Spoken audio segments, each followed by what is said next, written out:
Hi friends, welcome back to Calm in the Chaos Homeschool. If you're new here, I homeschool 4 kids ages 11, 11, 12, and 15. Today I'm going to be doing a flip through and review of Spelling UC Level E. So I have done flip throughs and reviews of Level B. I did that a few years ago. I will link that in the description box below.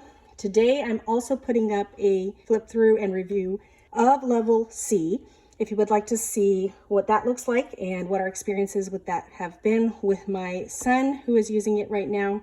My son who's doing Level C, he does have dysgraphia, so we go very slowly with him for his spelling. It does take some time for him to learn how to spell, and writing is very challenging for him, so we only do like 2 days of work each week. Now my daughter, who is on this Level E, she has been using Spelling UC for 3.5 years, ever since we first started homeschooling. She started in Level C, and now she's working on Level E. Now, before I get started on showing you how this program works, I want to say that I've been very happy with the progress that I've seen with her in her spelling since we started in Level C. At the beginning of our journey of homeschooling, it was a struggle for most words to be spelled correctly. And at this point, we are at the point where when she does the dictation, she only gets maybe 3 or 4 words spelled incorrectly. And the level is so much more advanced than where she started. So I'm very happy with the progress that I've seen with her. And so really Spelling UC has worked really well for my kids who are struggling spellers. We have tried a few other spelling programs, but nothing else stuck. The word list doesn't really work for my kids because memorizing and remembering things just doesn't work.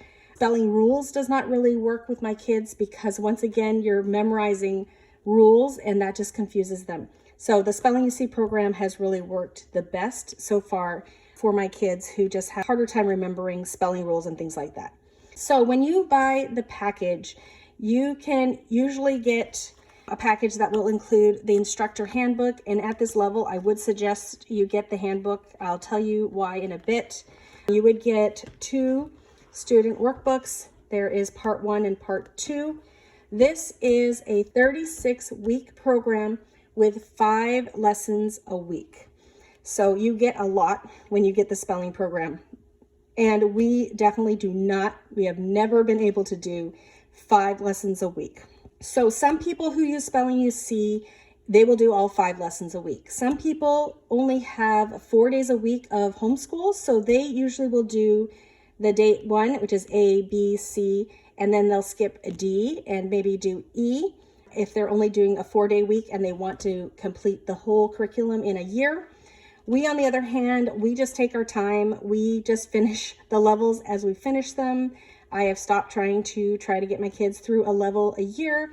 The pace that we set has always been the best pace, whether it be only 2 times a week, or I think this daughter does it more 3 or 4 days a week, depending. So I think she usually is doing 2 days in a row. She'll get a day off, and then she'll do 2 days in a row and she'll get a day off. So some weeks she'll have 3 lessons and some she'll have 4, and we just adjust that as needed as we go throughout the level.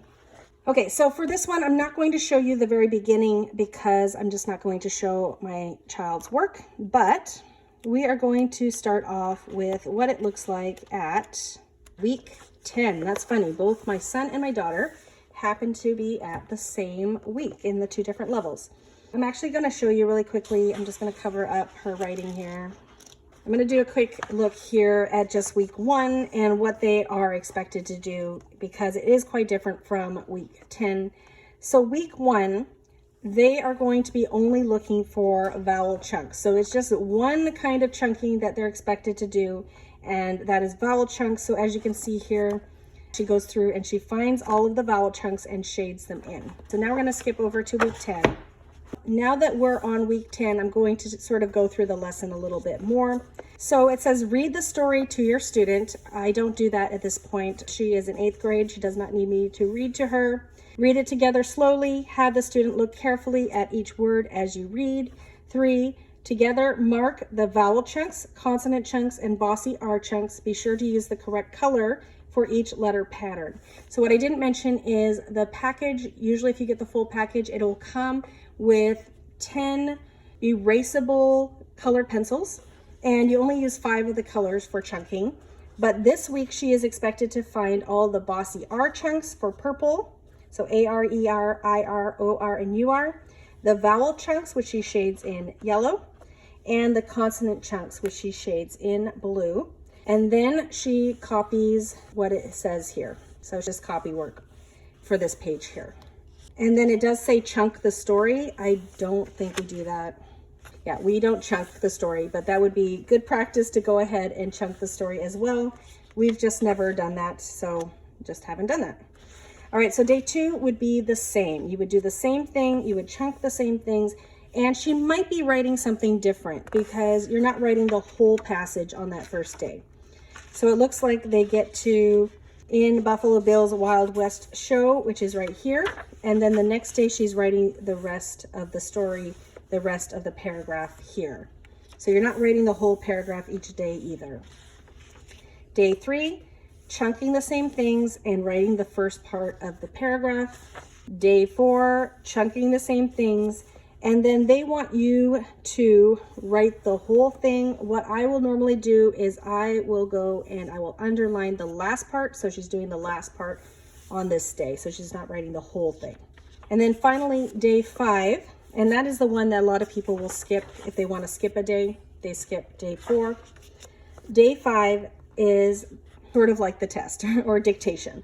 So she's going to chunk these first, and then we're going to come over and we're going to cover this side up. And then I will use the teacher manual to read the passage to her, and she writes as I go through. So I will read, I'm not going to read sentence by sentence at this point.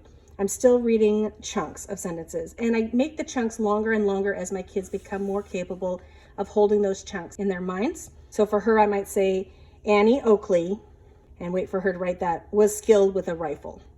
And then as a teenager, and I will usually tell her when there's commas or some other sorts of punctuation, because right now I want her to know for herself when the periods are. So I'm telling her, you need to put in your periods based on how I'm reading, but I tell her when like a comma is coming up. So as a teenager, comma, she shot game to feed her family. So that's sort of how I do it. And so I'm just going to go ahead and show you the teacher key and how that would work with this lesson here. All right, so here's, or the instruction handbook here. So spelling you see goes up to level G. Each one has a different theme. So we have listen and write for A, Jack and Jill, so nursery rhymes in B, Wild Tales, animal stories in C, Americana in D, so some stories about America. E, American Spirit, I would say more people related to America.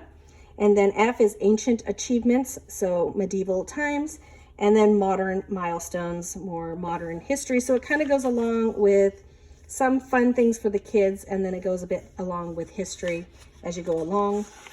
Here is the table of contents. So they have the philosophy, the 5 developmental stages of spelling, and then getting started, lesson by lesson instruction, weekly activity guides and resources. So this is their philosophy. And so basically what I like about Spelling You See is your child is looking at real stories, real passages, interesting stories, and they are seeing the correct way to spell things. They are focusing on the details of the chunks.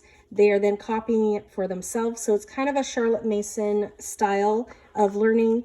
I have never done a real Charlotte Mason program for spelling, but this is pretty close, and I feel like it's very structured and easy for me to follow. So they talk about the 5 developmental stages of spelling there. They talk about each book and what's in there, how to get started, what you need to do here, and then lesson by lesson instructions. So lessons 1 and 2 is talking about vowel chunks, and then lessons 3 and 4 is talking about consonant chunks, and then 5 and 6 you blend it together, so vowels and consonant chunks. 7, 8 bossy R's, 9 and 10 vowel, consonant, and bossy R chunks. 11, 12 tricky Y guy endings and silent letters. And then 13 to 18 is going to be practicing all the letter patterns. And then you start part 2. All right, so here are the different kinds of chunks that they're going to be learning to find as they go through Spelling You See.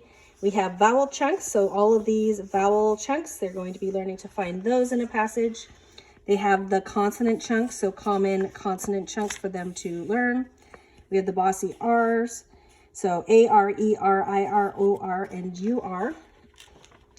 They have the tricky Y guy, so things like baby, fly, and bicycle, so when the Y says something different. And then endings, E, D, E, S, F, U, L, I, N, G, and L, Y. Then they have the silent letters, so they shade those in orange, so they teach them how to find those silent letters. And then they talk about overlapping chunks, copywork, and dictation. And it talks about sort of some things to think about when you're doing dictation. Okay, so then resources here are the passages for dictation. So these are the paragraphs that they are learning to write. So 10 would be this one here. So I have a copy that I can read through as she's writing her dictation for that day. And so that goes up to week 36. And then they have the answer key for the shading. So that is the most important part, the tedious part of this. Look at this, week 10. She's shading all of these things. So it's very nice to have the answer key so you can make sure you catch everything. But as you can see, every week there's slightly different amounts of shading. At the very beginning, they're only doing things like the vowel chunks. Then they have the consonant chunks, mixing. And so they build slowly in finding those chunks each time they begin a new level. This is the silent letter one. So towards the end, they're going to be doing all of the different chunks for each passage. So you can see it's very colorful at this point. Okay, then there's a glossary, bibliography, and index of topics. So if you're looking for specific topics, it's right here. Okay, so just to get an idea of what it looks like towards the middle and the end of this program, I'm going to flip over here to the end of this book, which would be the middle of this level. So here we are, we're still doing the 4 different types here, shading and writing. So it doesn't look super different, but they do slowly increase in difficulty. I would say the spelling words slowly increase in difficulty over the year. All right, so let's go over to book 2 and let's go towards the middle of this. So it'd be about 1/3 of the way through the year. All right, so we're still doing, looks like a lot of different shading. And it's hard to tell the difference, but it does slowly increase in difficulty as far as spelling, the spelling words that they use. And like I said, when we first started using this program, a majority of the words would be spelled incorrectly. And as we've been using this program more and more, she's able to spell almost all the words correct with maybe 3 or 4 mistakes each week. And that's really where you're supposed to be. You really don't want to be at the point where your child is spelling like every word incorrectly or most of the words incorrectly. So we did start at level B for her, and now we are on this D level. So this is the very last lesson, doing 4 different types of chunking. And also silent letters. They don't have examples, but the silent letters also. So 5 different colors for chunking. And that is what the ending of this looks like. So as you can tell, we have really enjoyed Spelling You See as a spelling program. It is definitely not for everyone. Not everyone loves this type of spelling. The fact that it is hard for my kids to write makes this a little bit of a con, so we just have to break it down so that it is doable for them. We definitely don't go at the full-on 5 lessons a week pace. We just go at our own pace, and that has been working really well. As I said, I have seen results from using this program. We have tried other programs before, and they have never stuck for very long. Word lists, they just don't work for us. Finding incorrect words and then changing them to spell correctly doesn't really follow the philosophy of not really wanting your child to see things spelled incorrectly, because that might imprint on their mind. You want them to see correctly spelled words all the time or as much as possible. So we enjoy Spelling You See. Don't forget to check out my videos below if you want to see B or level C, which is also going up at the same time.